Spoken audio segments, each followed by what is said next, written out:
são as universidades, é o setor privado. Então, eu queria terminar dizendo o seguinte, ó, o orçamento do MEC para 2013 passou de 83 bilhões para 90 bilhões. O problema... Próximo. E volta um pouquinho. E estamos aumentando aqui, ó, a participação da educação básica no orçamento. Porque é indispensável, era 20% só. Estamos chegando a 55,6%. Sempre tem docente universitário, professor universitário, estudante universitário. Quero parabenizar a UNE, que está toda a manifestação, estão aí hoje presente aqui, a UBS. Eles se mobilizam e reivindicam. Mas as crianças pobres que não estão na escola, ou que não estão numa escola de qualidade, nunca foram na porta do MEC. Então, nós temos que ter equilíbrio. Uma parte vai para o ensino superior, é uma demanda fantástica, mas tem que garantir uma parte para o ensino básico. Então, nós estamos buscando esse equilíbrio. Os professores universitários vão ter o melhor reajuste do Brasil, do Serviço Público Federal hoje, 16,5% de média de reajuste agora em janeiro. Vai de 25% a 44% o reajuste, o resto dos servidores é 15% em 3 anos. O que eles vão ter em janeiro é o que todos os outros servidores vão ter em 3 anos. É o melhor reajuste, estava muito defasado o salário. Os servidores têm uma segunda melhor proposta junto com os militares. Estamos fazendo um esforço muito grande. Agora eu termino aqui. Próxima. Esses dados aqui nunca foram divulgados, estou dando para a imprensa em primeira mão. Os dados de 2011 do PIB. Nós chegamos a 5,3% do investimento direto, porcentagem do PIB, e a 6,1% do investimento total em educação.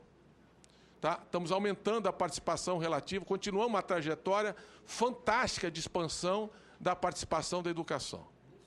Agora, o PNE fala em chegar em 10% do PIB do investimento direto.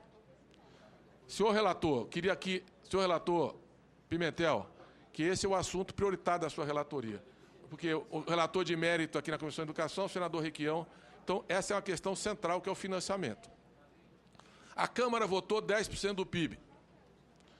O que representa 10% do PIB? Representa nós dobrarmos a verba em 10 anos para a educação.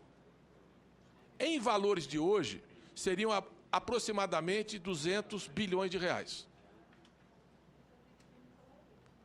O que são 200 bilhões de reais a mais? Se o Congresso falar, vamos para... Eu estou muito confortável, o ministro da Educação está confortável, que é quem vai receber. Eu acho que quem está nervoso são os outros ministros. Eu estou muito calmo nesse assunto. Mas, se é para dobrar o orçamento em 10 anos, e não me digam que é o PIB, porque não tem como ter o PIB. Eu só não quero que o PNE, vou repetir, vire um tratado de Quioto. Todo mundo concorda e depois ninguém cumpre. Se é para cumprir, tem que ter uma fonte de financiamento e não é o PIB. O PIB pode escrever que é uma referência. Mas não tem como garantir a fixação do PIB, se não houver a fonte de financiamento, porque o PIB não entra no orçamento, nem do prefeito, nem do governador, nem do governo federal. Então, o que vai acontecer?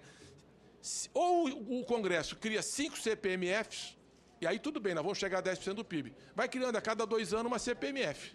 CPMF é mais ou menos 40 bilhões de reais, nós chegaremos em 2010 com 10% do PIB. Ótimo, reparte para o município e os estados.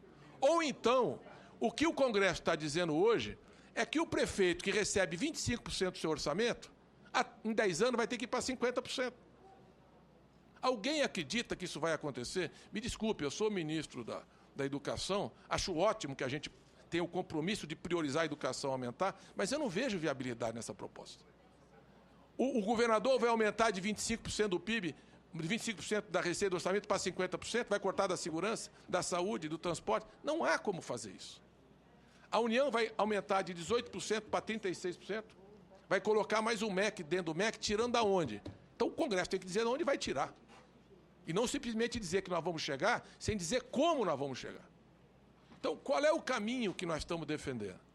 O único caminho que eu vejo hoje, concreto, realista, é usado, é radical, e tem que ser radical nessa questão.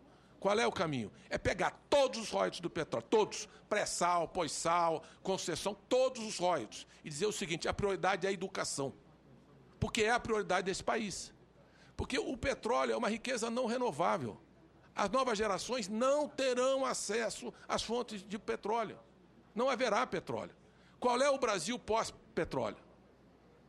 À medida que o petróleo vai se esgotando, o que é que nós vamos deixar?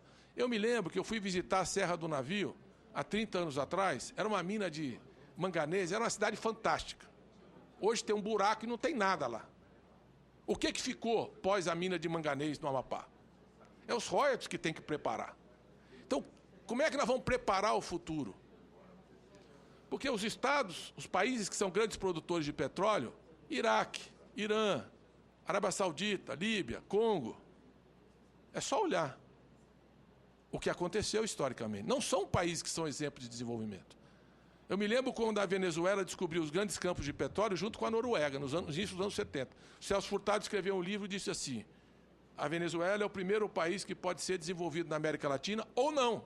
Depende como vai usar essa riqueza. E nós vemos as dificuldades da Venezuela hoje.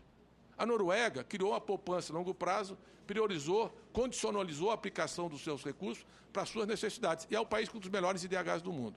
Então, pelo menos, não vamos repetir os erros que nós já conhecemos dos países produtores e exportadores de petróleo, que é a doença holandesa, é uma economia parasitária, é um Estado inchado, que não tem visão histórica de longo prazo. O Brasil não tem o direito de cometer esse erro. Então, se nós priorizarmos para os prefeitos, para os governadores e para a União, eu sei que tem muitas necessidades nos municípios, em toda a área, mas se nós colocarmos a educação em primeiro lugar, nós mudaremos a história do Brasil.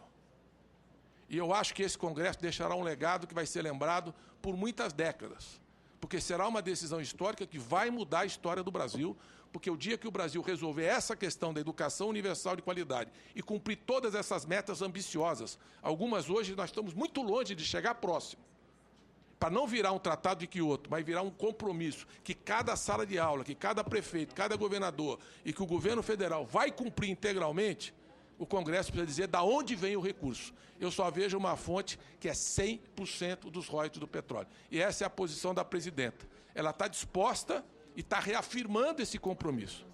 E não importa a votação que a Câmara teve, porque, na realidade, não discutiu muito essa questão. Era mais como é que distribuiu o royalties.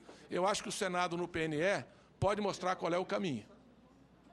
E se mostrar esse caminho, eu acho que nós faremos história na educação brasileira e o Congresso deixará um legado fantástico para o futuro do povo brasileiro. Muito obrigado.